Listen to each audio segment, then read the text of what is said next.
भगवत कथा रसिक महानुभाव भक्तिमती देवियों, अभी हमारे आदरणीय श्री आर.जी. विश्व ने स्मरण दिलाया कि चित्रपुर की कथा का यह 108वां प्रवचन है। तो 108 की संख्या को हमारी साधना में, उपासना में बड़ा महत्व दिया गया है। पर भगवान के गुण तो इतने अनंत अगाध हैं कि अनगिनत मालाएं प्राचीन काल से प्रभु के गुणों की गाई गई, बनाई गई, गूंथी गई।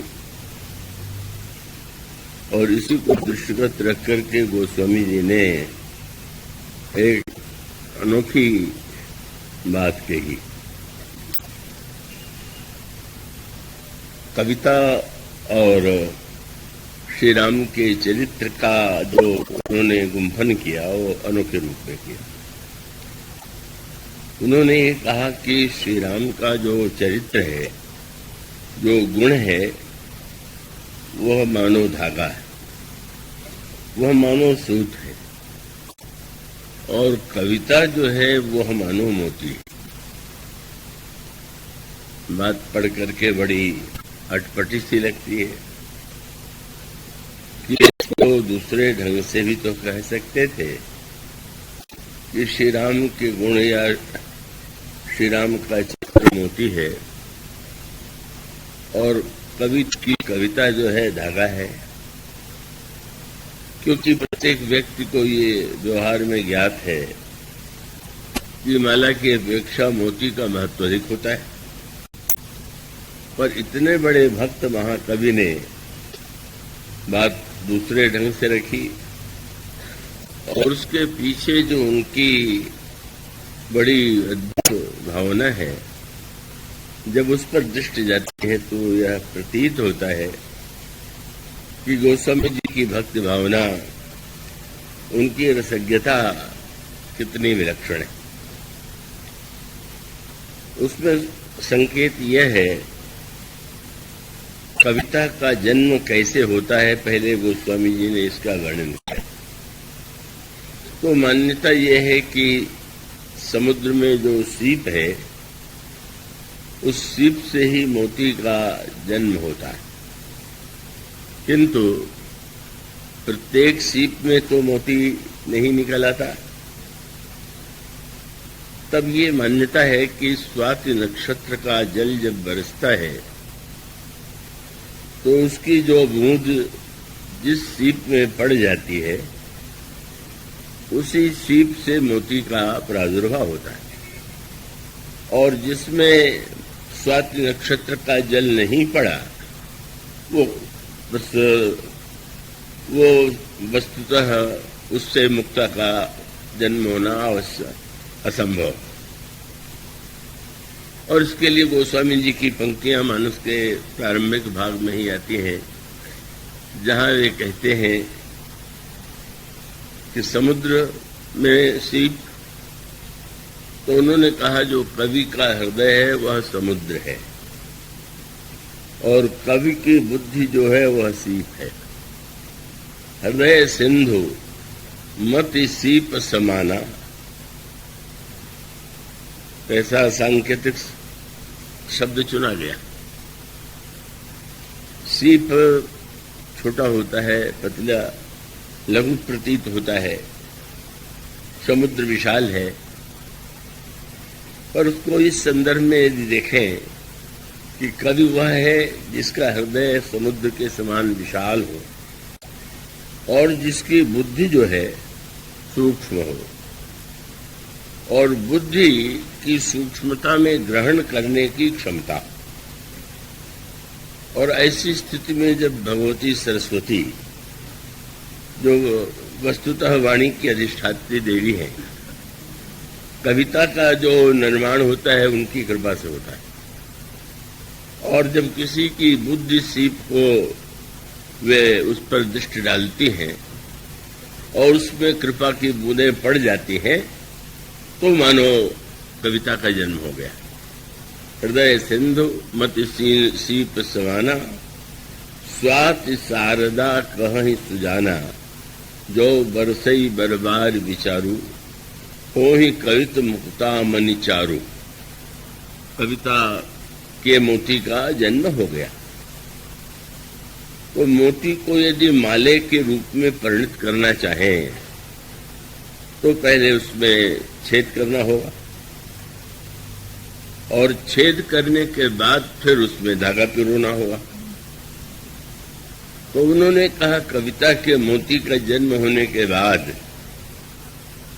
कवि जब अपनी युक्ति के द्वारा उसमें छेद करता है, कवि जो बात कहता है उसमें अगर कोई युक्ति न हो तो कोई आनंद नहीं। ज्यों की बात त्यों अगर कह दी जाए तो कविता नहीं मानी जाएगी। इसलिए विशेषता यही है कि जो बात कही जाए उसको ऐसी युक्ति से कहा जाए कि वह व्यावहारिक रूप में भले ही उतना सत्य प्रतीत न हो, लेकिन उसके द्वारा सामने वाले व्यक्ति के अंतःकरण में काव्य रस का संचार हो जाए। गोस्वामी जी ने हनुमान जी की कविता का जो वर्णन किया, समुद्र का जल होता है खारा, तो वो समुद्र में जल कैसे खारा हो गया, इस पर हनुमान जी ने एक कविता की और वो कविता श्री रामचरितमानस में है। उन्होंने कहा प्रभु, पहला समुद्र जो था, समुद्र का जल जो था वो खारा नहीं था, पर वो सूख गया। सूख कैसे गया? तब प्रताप बड़वा नल भारी, और सोख्यो प्रथम पयोनिधि बारी। आपके प्रचंड प्रताप के सूर्य ने उसके ताप से वह पुराना समुद्र सूख गया। तो फिर ये समुद्र कहां से आ गया? तो हनुमान जी ने कहा कि तव रिपुनारी रुदन जल धारा, भरेऊ बहोरी भयऊ तेहि खारा। आंसू खारे होते हैं। और आपके आक्रमण के भय से जो लंका की राक्षसियां भयभीत होकर आंसू बहाने लगी, उसी से समुद्र बन गया और इसीलिए खारा। तो स्वामी ने तुरंत लिखा कि अब ये तो कोई यथार्थ तो नहीं है, कविता कोई भौतिक विज्ञान की वस्तु नहीं है कि उसको उस दृष्टि से देखा जाए। उसका उद्देश्य तो हृदय में एक भाव विशेष का संचार करना है। उसको मानो हनुमान जी ने एक जिस युक्ति का आश्रय लिया, ये युक्ति है। उस युक्ति की विशेषता ये है कि मानो यह बताना चाहते थे कि वस्तुतः आपका प्रबल प्रताप का उसका परिणाम यह होना स्वाभाविक है कि ये जो लंका का वैभव है, लंका का ऐश्वर्य है, प्रभुता है, समाप्त होने वाली है। और वो स्वाभाविक है कि जो आपसे विरोध करने वाला है उसकी पत्नियां आंसू बहाती भी दिखाई देंगी। पर यह काव्य में कहने की एक युक्ति है। और इसीलिए गोस्वामी ने लिखा कि अब बंदरों ने जब ये कविता हनुमान जी से सुनी तो वहां पर तुलसीदास जी ने लिखा, सुनी अति उकुति पवन सुत केरी, देह से कपि रघुपति तनु हेरी। हनुमान जी की ये अतिशयोक्ति भरी कविता सुन करके सारे बंदरों ने हंस करके भगवान की ओर देखा और मानो चारों ओर एक आनंद का वातावरण उस कविता के माध्यम से प्रभु की महिमा, उस महिमा की विलक्षणता की ओर बंदरों का ध्यान गया। तो मानो उसका तात्पर्य है कि कविता के लिए अब युक्ति का आश्रय लेंगे। और युक्ति जो है अगर स्थूल अर्थ में कहें तो कहेंगे कि ये तो असत्य है। तो कवि तो जितनी बातें कहते हैं का उसको तो आप उसी अर्थ में यदि लेंगे और अगर कहीं उस सत्य के अतिरेक में आप उसमें वही ढूंढने लगे कि ये तो वास्तविकता नहीं, तो वास्तविकता और कविता तो दोनों अलग अलग वस्तु है। वास्तविकता तो आपके आंखों के सामने होती है, लेकिन वो आपके हृदय में भाव रस का संचार नहीं करती। और कवि जो है अपने कहने की शैली के द्वारा उस रस का संचार कर देता है। गोस्वामी जी कहते हैं कवि के अंतःकरण में कविता की मोती का जन्म हुआ और माला के रूप में परिणत करने के लिए उसने युक्त के द्वारा उस मोती को बीधा, उसमें छेद किया और फिर जुगुत वेद पुनि पोही यही रामचरित बरतार। जब युक्ति के द्वारा उस मोती में छिद्र हो गया तो श्री राम के चरित्र में के धागे में उस मोती को कवि पिरो देते और पिरो देते हैं तो क्या होता है, माला बन गई। और उस माला को कौन पहनते हैं? पहिरे ही सज्जन विमल मति शोभा आती अनुराग। श्री राम के चरित्र और गुण के धागे में कविता की मोती को जब कोई व्यक्ति धारण करता है तो उसके हृदय में अनुराग का, आनंद का उदय होता है। आप कहेंगे कि इसके विस्तार की तो कोई अपेक्षा नहीं, पर उपेक्षा है। गोस्वामी जी ने भगवान राम के गुणों को मोती क्यों नहीं बनाया? उनको ये लगा कि मोती की माला तब बनेगी जब उसमें छिद्र हो, और हमारे प्रभु के गुण में कोई छिद्र तो है ही नहीं, इसलिए उसको मोती कहना ठीक नहीं रहेगा। हाँ, कविता में छिद्र क्या है? अनुकल्पना, और उसको बड़ी कड़ी भाषा में कहते हो सत्य। बोले असत्य का छिद्र बिना हुए कविता कैसे बनेगी? बात को बढ़ा के कह दीजिए, अनोखे ढंग से कह दीजिए। गोस्वामी जी कहते हैं कि कविता का दोष जो छिद्र है, अगर उसे ढकना है तो भगवान राम के गुणों से जोड़ दीजिए। माने जब हम संसार के किसी व्यक्ति की प्रशंसा करने के लिए अतिशयोक्ति का प्रयोग करेंगे तो वो और भी दोष मानव संसार के लिए एक प्रेरणा से ही प्राप्त नहीं हुई। मानो गोस्वामी जी का तात्पर्य था कि हमारे प्रभु के गुण में तो रंच मात्र कोई छिद्र नहीं है। हाँ, कविता में छिद्र अवश्य है, बिना छिद्र की कविता का मोती माला कैसे बनेगा? और इसलिए उनका धागा श्री राम का चरित्र। और उसका अभिप्राय क्या था कि भाई अगर धागा एक हो, जितनी लंबाई का होगा उतनी माला बनेगी। तो उनका तात्पर्य कि हमारे प्रभु के चरित्र का धागा इतना लंबा है कि अनादिकाल से अनंत काल तक कभी अपने मोती पिरोते रहे, फिर भी माला ही बनती जाएगी और धागा कभी समाप्त नहीं हो। इस चतुराई से गोस्वामी जी यह बताना चाहते हैं कि वस्तुतः प्रभु के, क्योंकि कोई कह सकता है कि अब क्या लिखे, इतने कवियों ने तो श्री राम पर लिखा। उनका नहीं, श्री राम के गुण का जो धागा है वो तो अनंत है, मोती पिरोते जाइए, नई नई मालाएं बनाते जाइए, फिर भी वो तो धागा समाप्त नहीं होगा। तो हमारे मिश्र जी ने 108 दाने की माला की बात कही है, वो तो अनादिकाल से अनंत तक माला गुजती जाए, और कितने 108 दाने हो चुके होंगे, भविष्य में होते रहेंगे, और प्रभु का जो गुण अनंत है वो तो ज्यों का त्यों बना ही रहेगा। तो प्रभु का गुण तो, उनके चरित्र, उनकी जो विशेषताएं हैं वह तो सर्वथा अद्भुत है। और इसलिए वो रसिक बिहारी जी की बड़ी प्रिय कविता है कि जिसमें उन्होंने कल्पना किया कि भगवान के गुणों को के लिए वक्ता कौन है, किसको बनावे।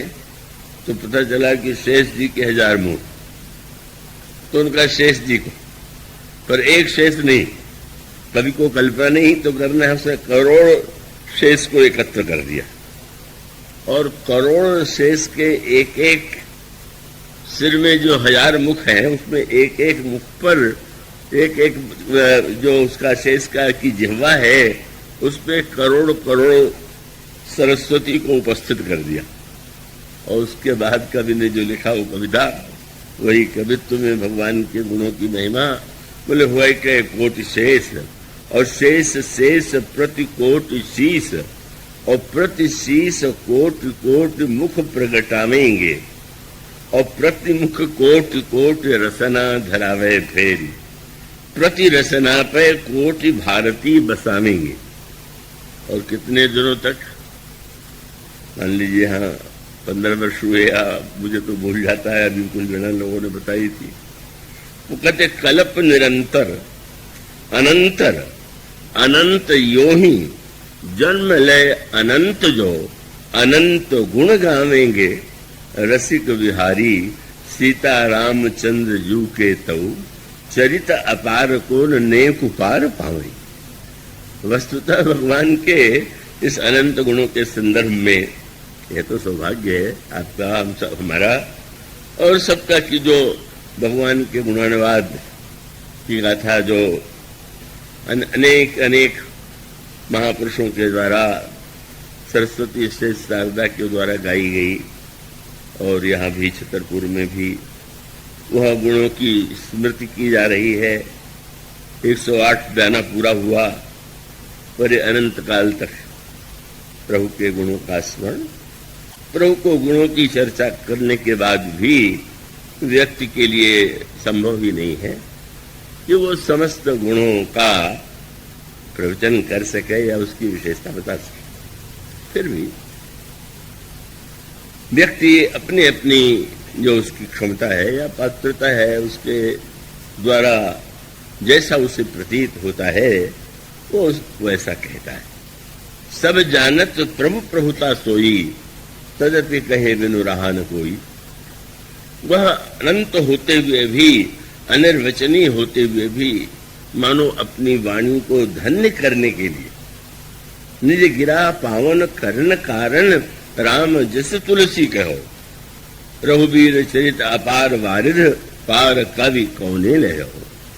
तो वस्तुतः बस भगवान के उन अनंत गुणों में से जो गुण हम ग्रहण कर सके, या गुण का एक कण, गुण का एक बिंदु, गुण का की एक छाया भी हमारे अंतःकरण में यदि आ जाए तो हमारा जीवन धन्य हो सकता है। इसीलिए अमृत महोत्सव के संदर्भ में आपके सामने भगवान के जो दिव्य पंचामृत की चर्चा की गई।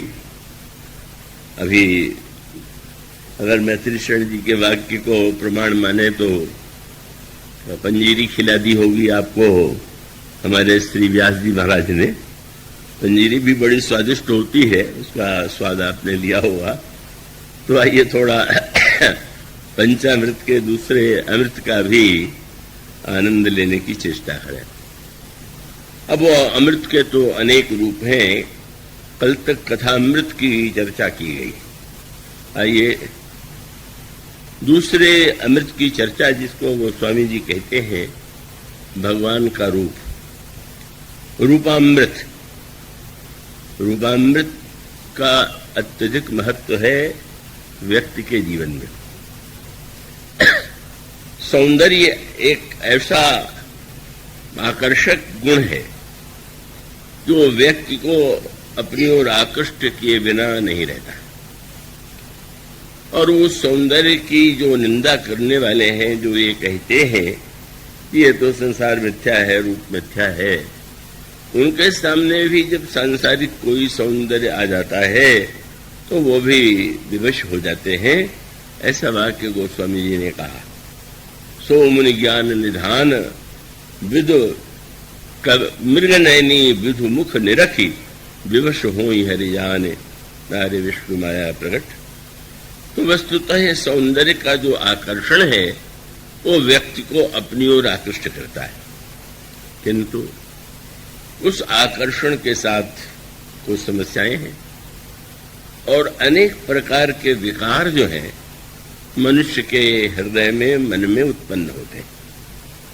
तो सौंदर्य का आकर्षण वेदांत ने उसकी निंदा करके व्यक्ति को उसकी ओर से अपनी दृष्टि को हटाने के लिए आग्रह किया। लेकिन कितना भी मिथ्यात्व का प्रतिपादन किया जाए, सौंदर्य का आकर्षण व्यक्ति को आकृष्ट किए बिना नहीं रहता, और उसी की परिणति जीवन में काम के रूप में होती है। और काम को गोस्वामी जी ने मानस रोगों में उसकी तुलना वात रोग से की। काम, वात, कफ, लोभ, अपारा।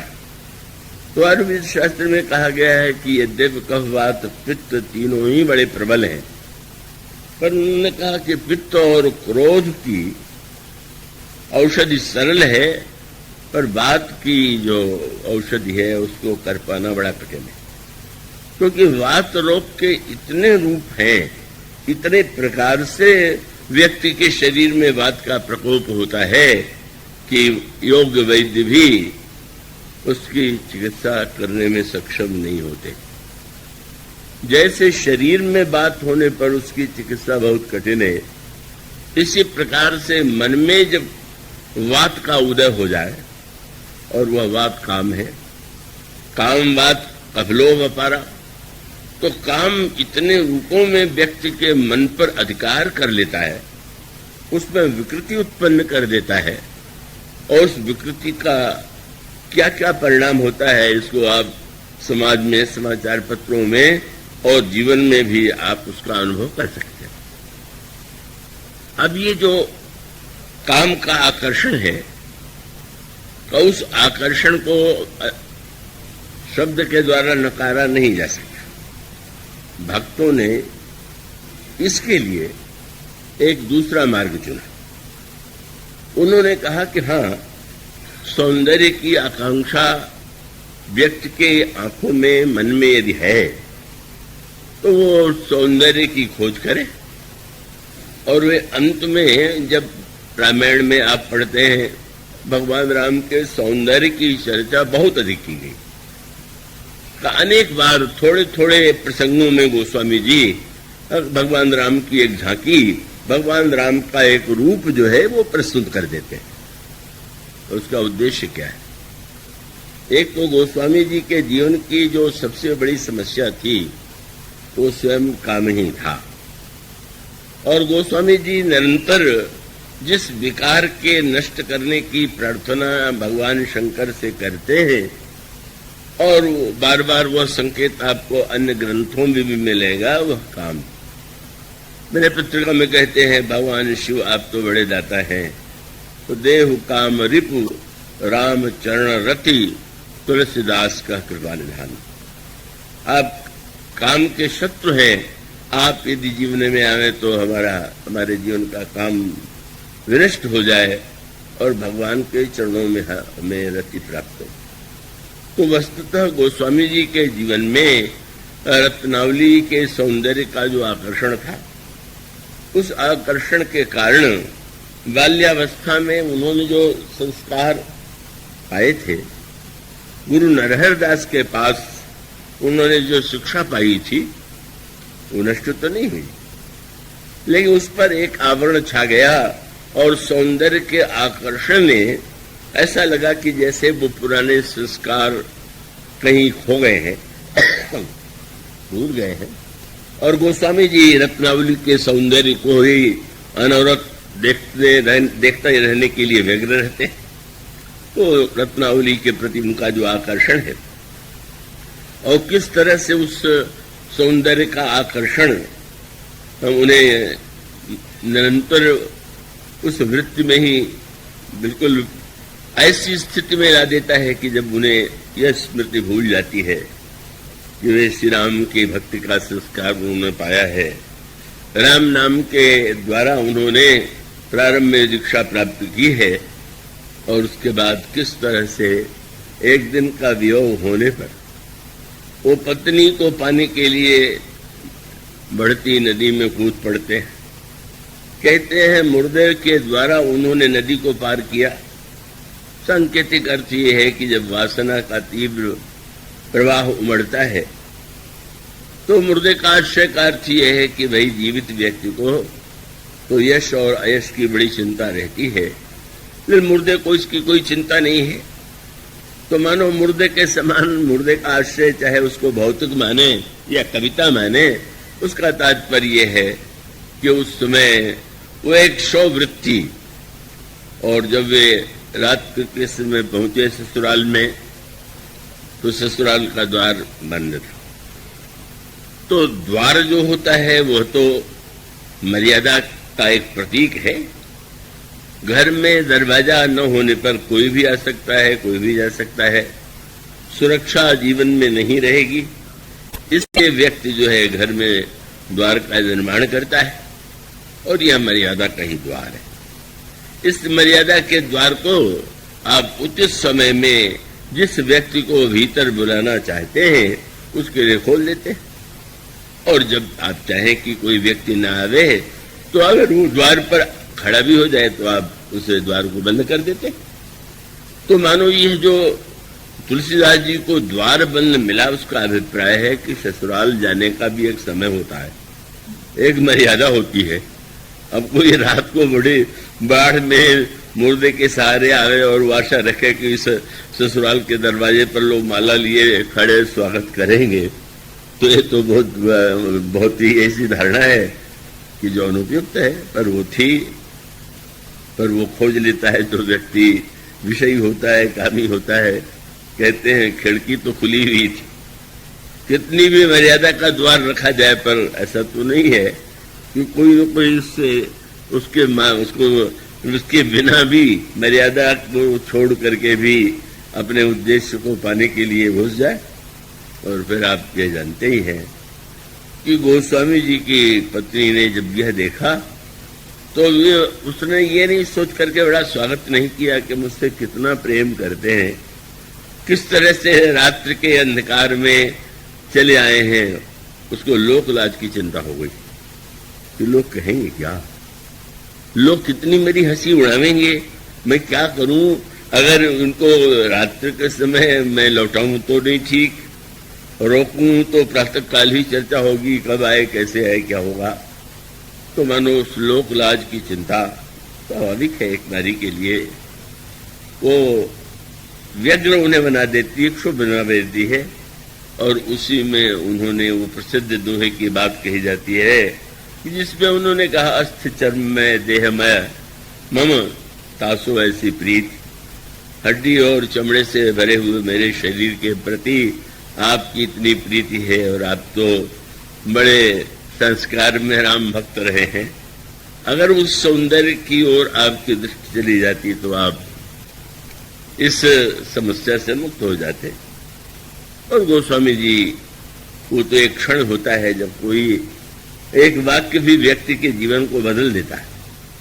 अवसर नहीं होने पर तो बहुत सी बातें सुनने के बाद भी व्यक्ति पर उतना प्रभाव नहीं पड़ता, पर ऐसा क्षण जीवन में आ जाता है कि जब एक वाक्य, और इस वाक्य ने उनके पुराने सोए हुए संस्कार को, या जैसे कोई कोयला उस पर राख ढक गई हो और अचानक वो राख हट जाए और कोयला अब की अग्नि दहकने लगे, उसी तरह से गोस्वामी जी के अंतर हृदय में पुरानी स्मृतियां, पुराने संस्कार जागृत हो जाते हैं और वे सचमुच वहां से चल पड़ते हैं।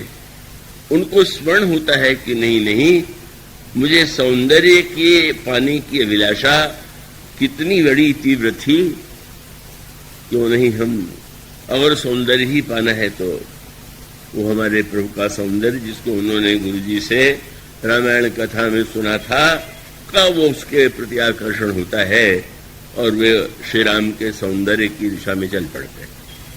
तो ये रत्नावली और गोस्वामी जी को उपाख्यान का कई पक्ष है, और कई कवियों ने रत्नावली की बड़ी सराहना की है, और वो यूं कहें तो सराहना के भी पात्र हैं, क्योंकि उनके वाक्य की प्रेरणा गोस्वामी जी को पुरानी स्मृति की ओर प्रेरित कर देती है। पर उसको केवल इतना सरल बना देना कि तुलसीदास जी को तुलसीदास रत्नावली ने बना दिया, ये शायद कविता की अधिक अतिशयोक्ति ही मानना चाहिए, यथार्थ से इसका संबंध नहीं। इसलिए जब कोई यह कहता है, कई बार बड़े अच्छे शब्दों में रत्नावली की प्रशंसा की बात कही गई है और अनेक लोगों ने यहाँ भी कही है और अन्यत्र भी कही है। तो शांति देवी ने जब यही कहा कि वो तो बधाई दीजिए रत्नावली को कि उन्होंने तुलसीदास को तुलसीदास बना दिया, न वे फटकार थे और न तुलसीदास तुलसीदास बनते। तो मैंने विनम्रता से कहा कि अगर पत्नी के फटकार से तुलसीदास बनते होते तो घर घर में तुलसीदास बन जाएगा। वो तो न जाने कितने पुरुषों को, अधिकांश को अपने पत्नियों से फटकार मिलती है, तो क्या सब वो तुलसीदास बन जाते हैं क्या? ऐसे तुलसीदास नहीं बना जाता है। उसका अभिप्राय है कि हाँ, उसका भी उनकी भी एक भूमिका है, पर मुख्य भूमिका तो उन्होंने जो सुना था, मैं पूरे निज गुरु सन सुनी कथा सुसूकर खेत, समझी नहीं तब बालपन तब अति रहूं अचेत, तदपेक रही गुरु बारही बारा, समुझ परी कछुमति अनुसारा।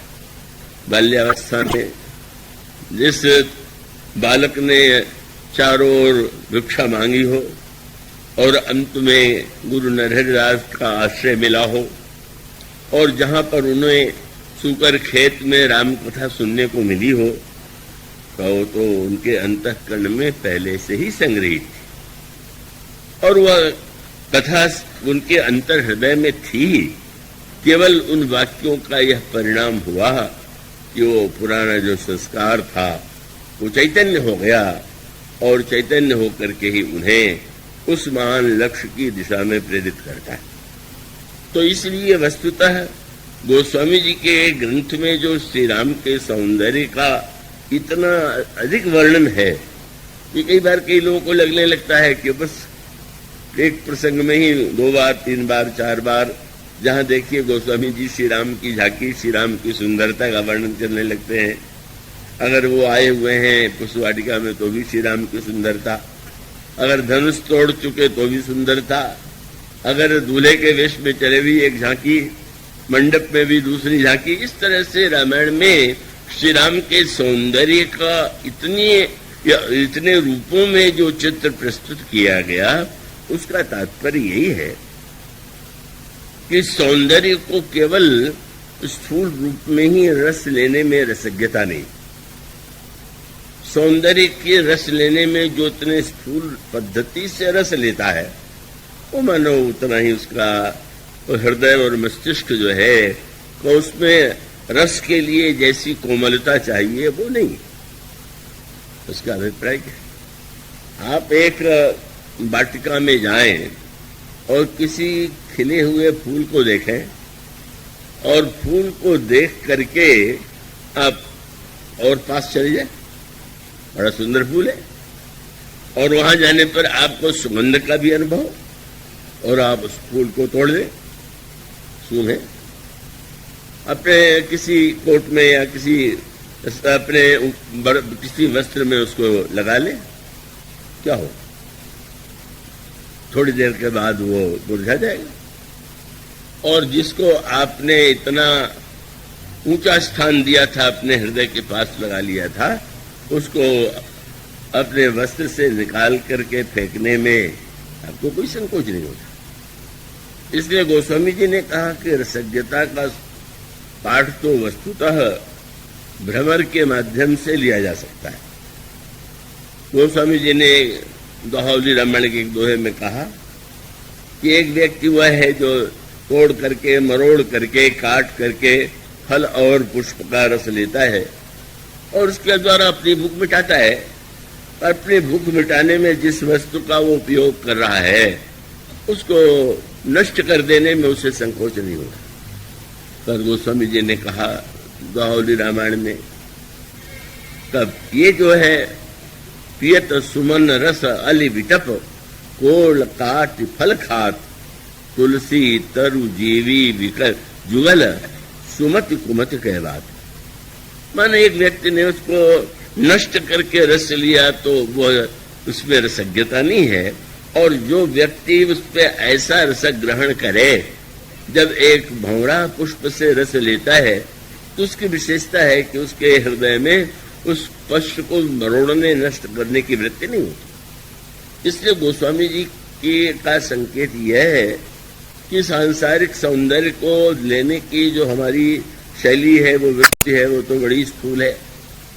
तो मानो उस स्थूल वृत्ति को अगर ऊर्ध्वगामी बनाया जा सके और उसको हम अपने मन के माध्यम से मन को भ्रमर बना करके अगर हम उस दिव्य सौंदर्य रस का पान करें तो वह सौंदर्य रस हमारे अंतःकरण के विकार को दूर करके हमारे जीवन में अमृतत्व का संचार कर सकता है। इसलिए आप गोस्वामी जी के ग्रंथ में रूपामृत का जो वर्णन है और उसका जो एक मधुर संकेत है, प्रभु रामभद्र श्री रामभद्र मिथिला की ओर जा रहे हैं।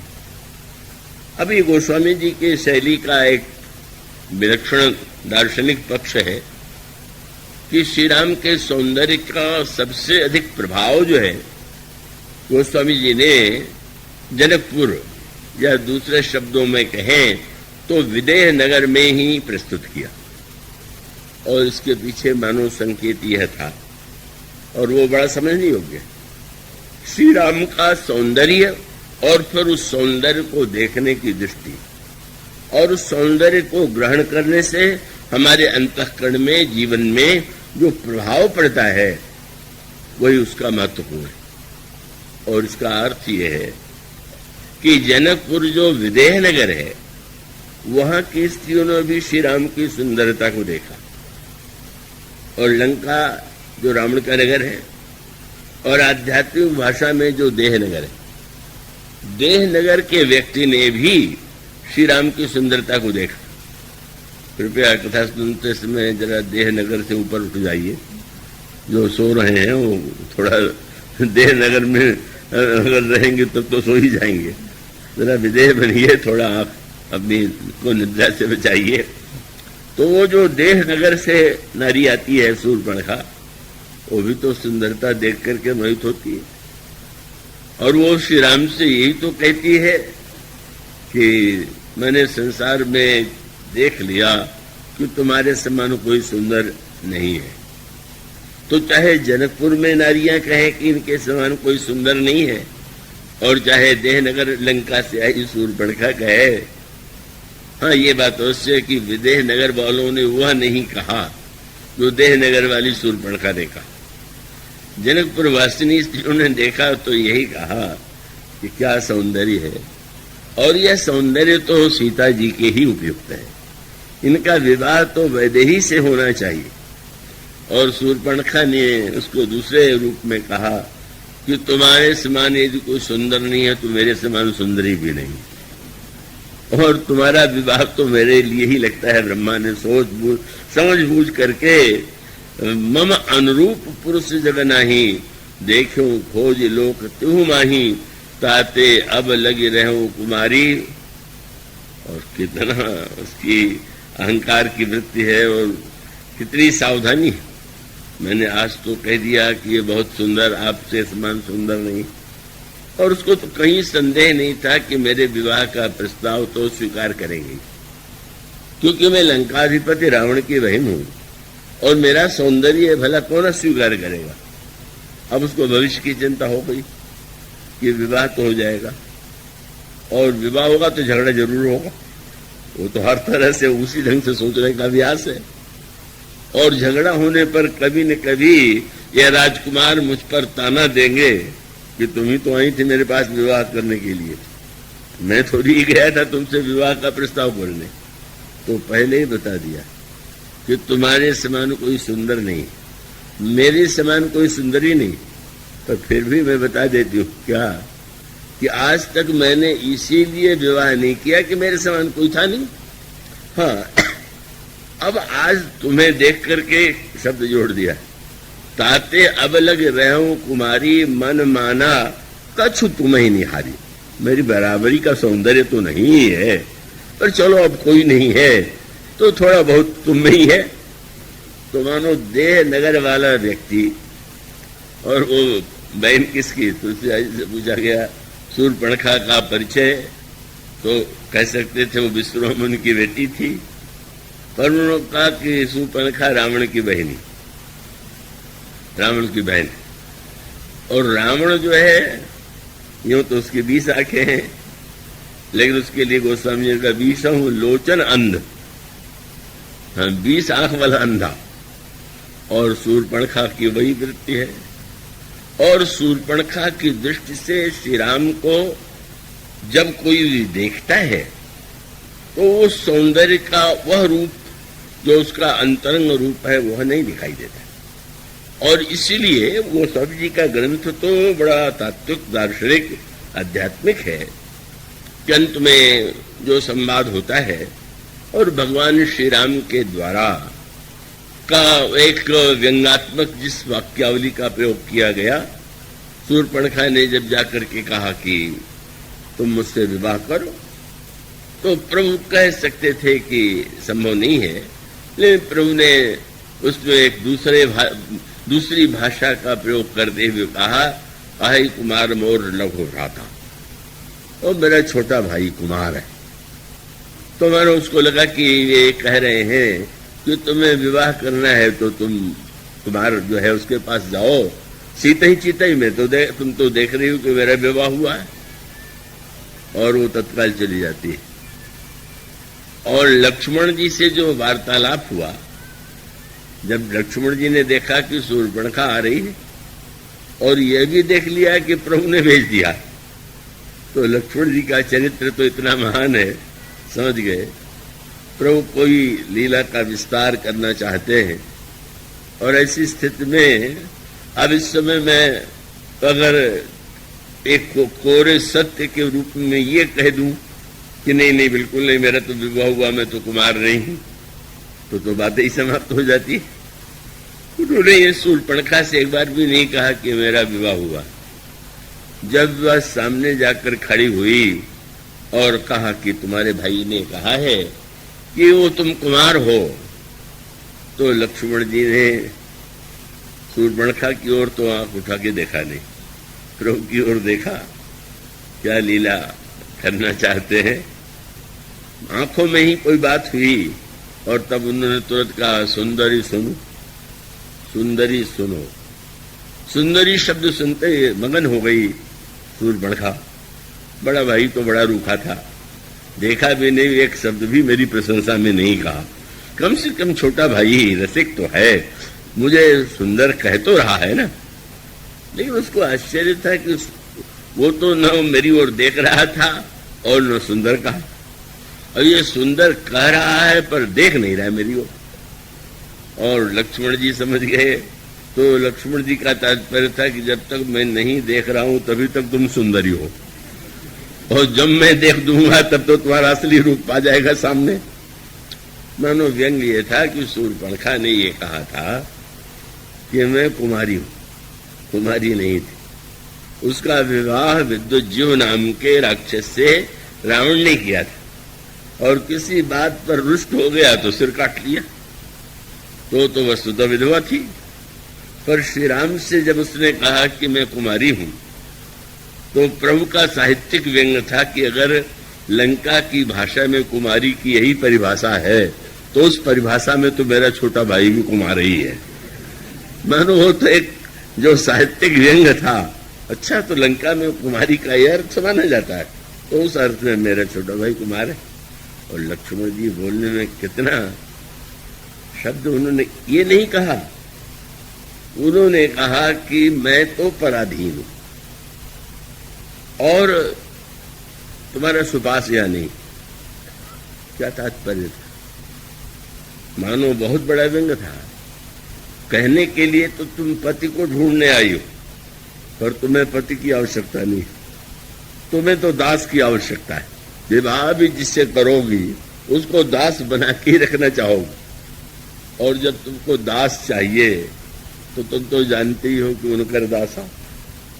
मैं तो श्री राम का दास हूं, और जो कैसे बनेगा? तुम्हें यहां कहां सुख मिलने वाला है? मानो उसका अभिप्राय ये है कि देह नगर वाला व्यक्ति उस सौंदर्य को देखने के लिए जो दृष्टि चाहिए और उसको जिस उद्देश्य से देखा जाना चाहिए, यदि उसका अभाव है तो शूर्पणखा के समान को वो स्वयं कुरूप होकर के वहां से लौटती। और फिर वह एक संकेत आता है कि जब 14,000 राक्षस चले श्री राम से बदला लेने के लिए, शूर्पणखा ने सुनाया कि हमारा अपमान किया उस राजकुमार ने, तो बदला लेने के लिए चले। तो शब्द बड़ा दार्शनिक है, पर गोस्वामी जी की भाषा क्या है? आप कहीं जा रहे हैं तो जो उधर जहाँ जाना है वहां जाने का जो मार्ग जानता है उसको आगे कर लेंगे। तो ये जो 14,000 खरदूषण राक्षस थे, इन्होंने आगे किसे कर लिया? सूर्पणखा आगे कर ली, आगे शूर्पणखा। और फिर वो एक सांकेतिक भाषा आती है कि इन 14,000 राक्षसों ने भी जब श्री राम की सुंदरता को देखा तो स्तब्ध रह गए, अस्त्र चलाने का मन नहीं हुआ। मानो कितना विलक्षण संकेत। इतने हिंसक होते हुए भी सुंदरता का यह एक अद्भुत प्रभाव उन पर पड़ा कि वो थकित भई रजनीचर था। पर सूत्र क्या है? तो क्या शूर्पणखा भक्त है? क्या खरदूषण त्रिशिरा भक्त है? क्या श्री राम के सौंदर्य के प्रभाव का उन्होंने अनुभव किया? नहीं।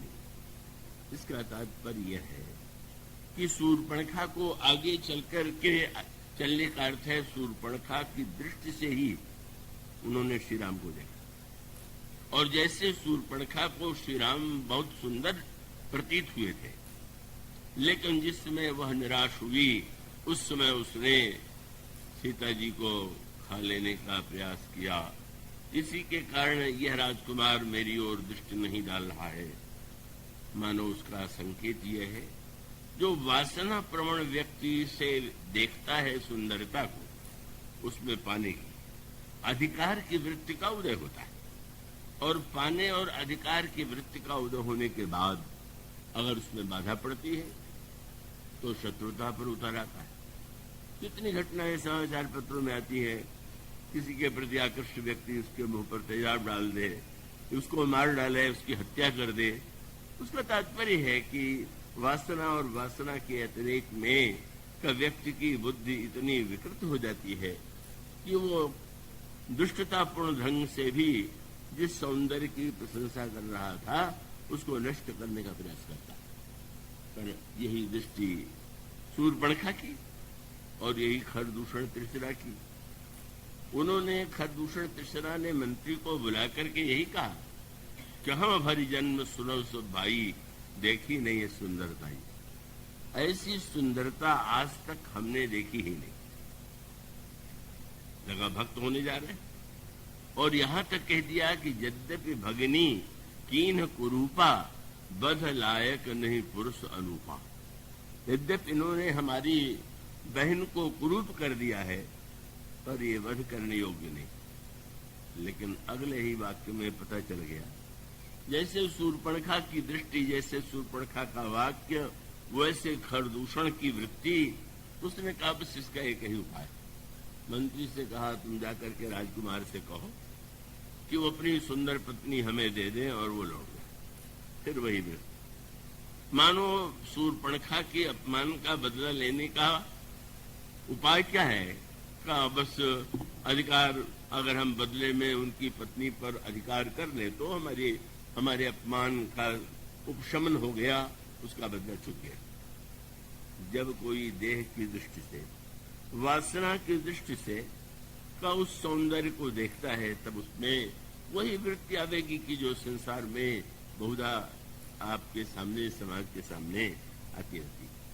और इसलिए गोस्वामी जी ने यह बताया कि यह जो सौंदर्य का अमृत है, उस अमृत को पीने के लिए कैसा पात्र चाहिए, कैसा बर्तन चाहिए। और जब उस सौंदर्य को उस पात्र में रख करके हम पीते हैं तो हमारे जीवन में अमृतत्व का उदय होता है। स्वामी जी ने विदेह नगर को जब सुंदरता के व्यक्त करने के लिए चुना तो उसका अभिप्राय था कि सौंदर्य को केवल देह की सीमा में ही जो व्यक्ति देखता है उसकी दृष्टि तो अधूरी। सौंदर्य को देखने के लिए पहले दृष्टि चाहिए, और वह जब दृष्टि विदेह नगर की दृष्टि हो, जनक की दृष्टि हो, जनकपुर वासिनी स्त्रियों की दृष्टि हो और जनक नंदिनी सीता की दृष्टि की कृपा यदि हो जाए, तब तो व्यक्ति जो है उस सौंदर्य का, उस अमृत का पान करके अपने आप को धन्य बना लेता है। और इसलिए आप क्रम कितना सुंदर देखेंगे। भगवान श्री राम जब मिथिला की ओर प्रस्थान करते हैं तो एक प्रसंग आपको पढ़ने को मिलता है अहिल्या के उद्धार का। अहिल्या के उद्धार के बाद श्री राम जनकपुर गए। इसके द्वारा गोस्वामी जी क्या बताना चाहते हैं, उसका अभिप्राय है अहिल्या के जीवन का जो दुर्भाग्य है, जो उसे पत्थर होना पड़ा, उसके मूल में सौंदर्य की गाथा ही तो है। अहिल्या परम सुंदरी, और ब्रह्मा ने जब इसका निर्माण किया तो उसके सौंदर्य को देखकर सभी लोग चकित हो गए। और तब स्वर्ग का राजा जो इंद्र है, उसको लगा कि ब्रह्मा तो इस सुंदरी को हमारे स्वर्ग में ही हमें देंगे, मुझे छोड़ करके इसको पाने का अधिकारी कौन। ये एक वृत्ति आई सौंदर्य को देख करके, लेकिन ब्रह्मा ने ऐसा निर्णय नहीं किया। ब्रह्मा ने अहिल्या का विवाह इंद्र से नहीं किया, स्वर्ग में विवाह का तो प्रश्न भी यूं नहीं है, का उन्होंने ऋषि गौतम से अहिल्या का विवाह कर दिया। अब वहीं पर वो सौंदर्य को लेकर के जो विकृतियां उत्पन्न होती हैं, उसी का संकेत तो प्राप्त होता है इंद्र के चरित्र में। देवराज इंद्र स्वर्ग में रहता है और माना जाता है कि स्वर्ग में बहुत बड़ी संख्या में अप्सराओं का निवास। ब्रह्मा, तिलोत्तमा, उर्वशी, अनगिनत सुंदरियों के बीच में घिरा हुआ यह इंद्र सारे सौंदर्य को पा लेने के बाद भी उसकी लालसा पूरी नहीं हुई और उसको लगता है कि अहिल्या को गौतम से ब्याह करके बड़ी भूल कर दिया है ब्रह्मा ने, किसी न किसी उपाय से अहिल्या को पाना ही है। ये सारी गाथा क्या है, किस तरह की विकृतियां व्यक्ति के जीवन में आती हैं।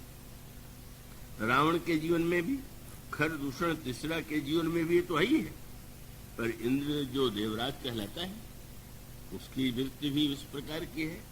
हाँ, ये अंतर अवश्य है कि रावण या खरदूषण तीसरा को कभी अपनी भूल का भान नहीं हुआ। इंद्र ने अनुभव किया, पश्चाताप किया और दंड को स्वीकार किया। ये दोनों में एक अंतर है जिसको हम देवत्व और राक्षसत्व का अंतर उसके रूप में कह सकते हैं। और तब गाथा प्रसिद्ध ही है कि अब कैसे प्राप्त करे, तो उसने छल का आश्रय लिया। अहिल्या तो पतिव्रता है और कैसे पावे, तो बस वही छल की वृत्ति, एक नकली ऐसा वातावरण कि जिसमें महर्षि गौतम को भ्रम हो गया कि प्रातः काल के 4 बज गए, मुझे नदी में स्नान करने जाना चाहिए। और वे कमंडल उठाते हैं और उस स्नान करने के लिए नदी की ओर प्रस्थान करते हैं। और इधर इंद्र जो है गौतम का वेश बनाता है और गौतम का वेश बना करके अहिल्या के सामने रखा है। अहिल्या को आश्चर्य होता है, पर आश्चर्य के साथ साथ जब इंद्र ने प्रस्ताव किया तो जाने अनजाने किसी भी रूप में अंतर मन में कोई कहीं संस्कार भी हो सकता है। अहिल्या ने इंद्र को ही गौतम के रूप में स्वीकार कर लिया। पर नदी के किनारे पहुंच करके महर्षि गौतम को पक्षियों के द्वारा, नदी के द्वारा संकेत मिला और लौट करके आते हैं। और जब वे देखते हैं अचानक घबराया हुआ इंद्र कुटिया से निकल रहा है, तो उसके बाद मानो किस तरह से उच्च स्थिति में रहने वाला देवता, पुण्य करके जिसने देवत्व प्राप्त किया है, वह अपनी वासना की पूर्ति के लिए किस तरह से छल का आश्रय लेता है और छल का आश्रय लेकर के अंत में महर्षि गौतम ने दोनों को श्राप दिया। और श्राप यह कह करके दोनों को दिया, अहिल्या से कहा कि तुम पत्थर हो जाओ। और इंद्र से ये कहा कि तुम्हारे शरीर में 1000 छिद्र हो जाए। बहुत महत्व की भाषा है। छिद्र छेद को और दोष को भी कहते हैं, और इसका अर्थ ये है कि तुमने पुण्य किया, लेकिन किसी के पास अगर दूध बहुत या अमृत भी क्यों न हो, लेकिन जिस घड़े में वो रखे पात्र में उसमें छेद हो, तो एक छेद भी हो तो वो सब बह जाएगा, और हजारों छेद हो जाए तो क्या बचेगा।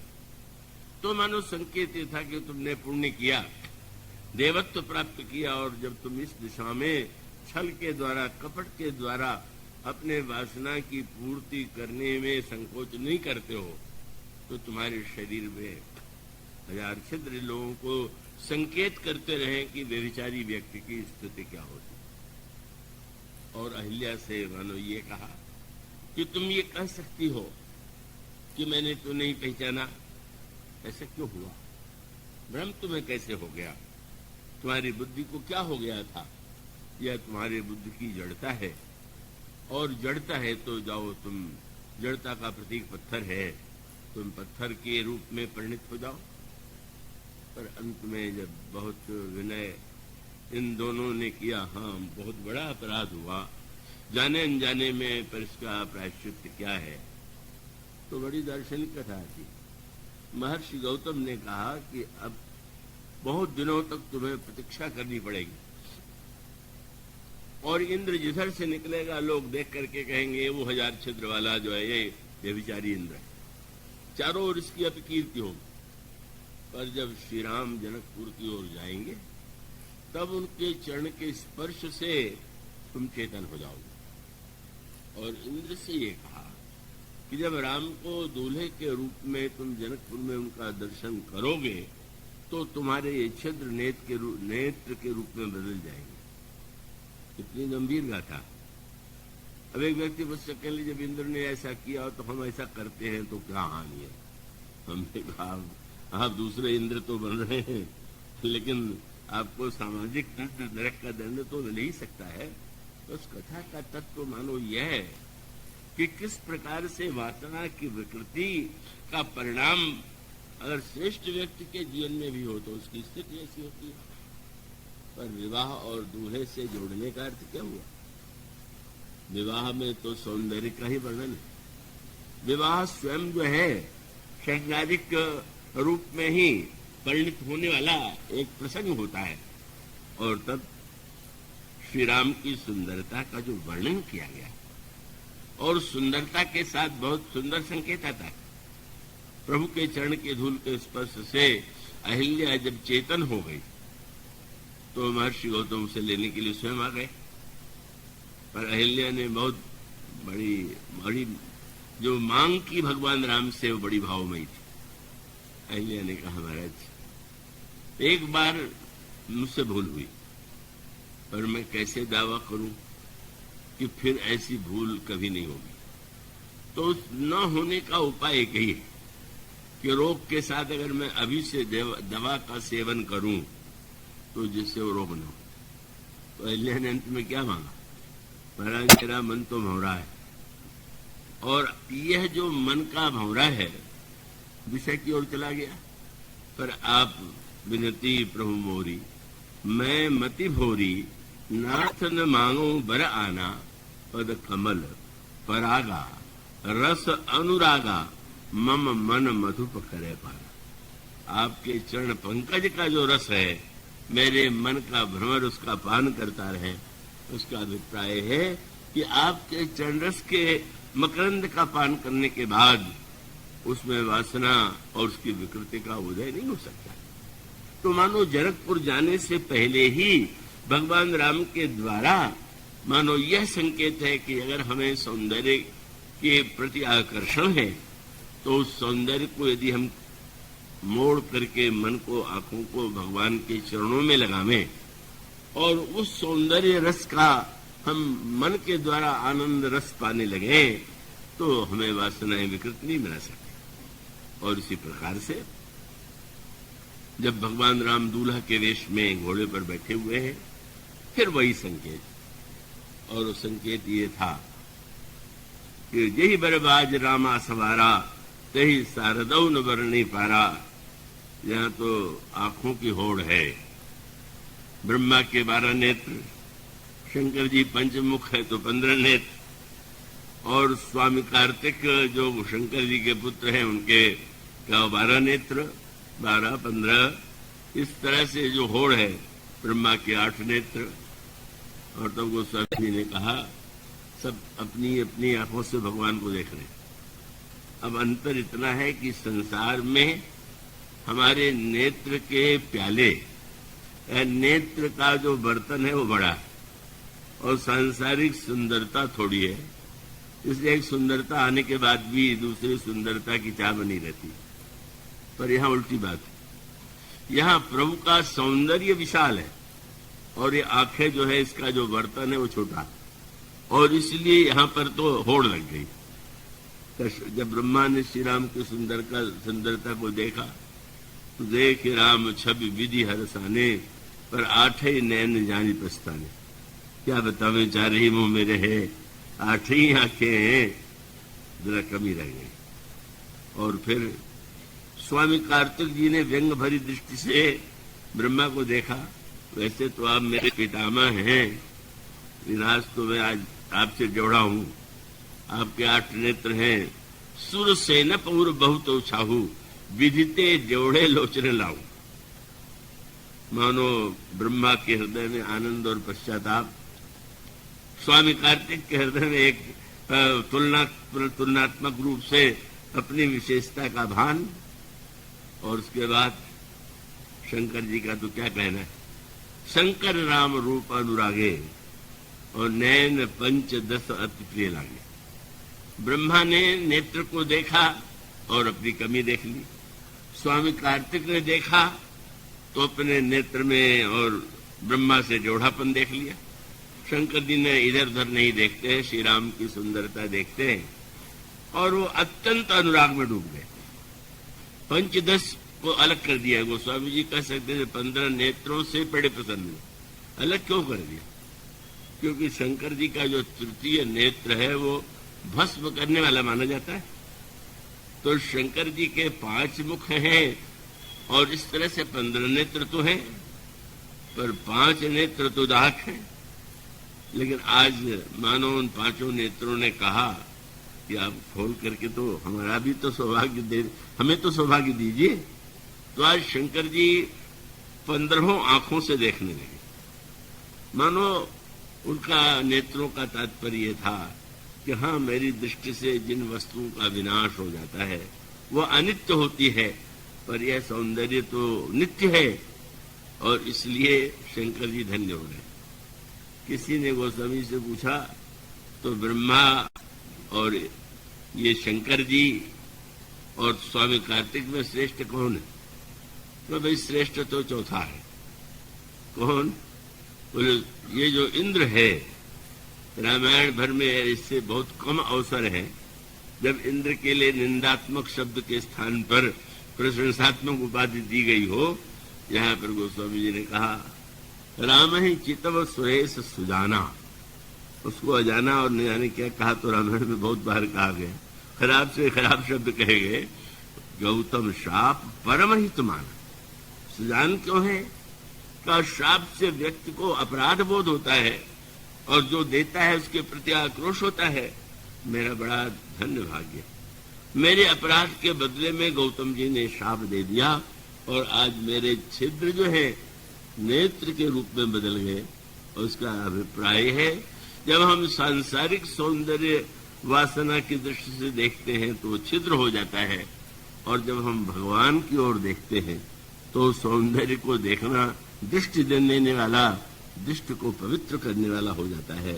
आज उसकी धन्यता का क्या कहना। पर सबसे आनंद तो तब आया, घोड़ा बड़ा चंचल था। गोस्वामी जी ने कहा अद्भुत दृश्य था, प्रभु घोड़े को नचा रहे हैं। घोड़ा कहाँ से आया?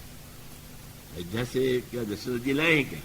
नहीं, वहां से नहीं आया। तो क्या मिथिला का है? बोले मिथिला का नहीं। पता चला कि काम जो है वही घोड़ा बन के आ गया। जनु वाज वेश बनाई मनसिज, राम हित अति सोई।